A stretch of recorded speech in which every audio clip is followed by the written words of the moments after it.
টানা ৯ দিনের ঈদ ছুটি শেষে কর্মচাঞ্চল্য ফিরেছে অফিস আদালত ব্যাংকে।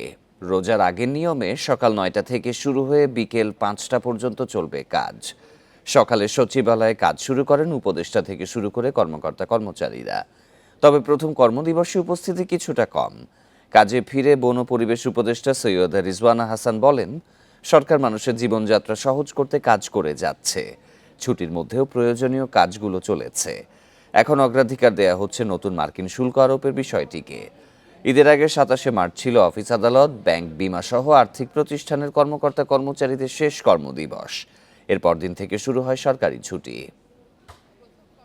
বলছি না, কারণ ঈদের দিনটা আর তার পর দিনটা বাদে বাকি সব দিনই আসলে কাজ করতে হয়েছে। তো আমার মনে হয় যে ঈদটা জনমানুষের কাছে একটা ইতিবাচক বার্তা দিয়েছে যে সরকার জনগণের কল্যাণে এবং তাদের যেন কমফর্ট হয়, জীবনযাত্রা যেন সহজ হয়, সেজন্য কাজ করে যাচ্ছে।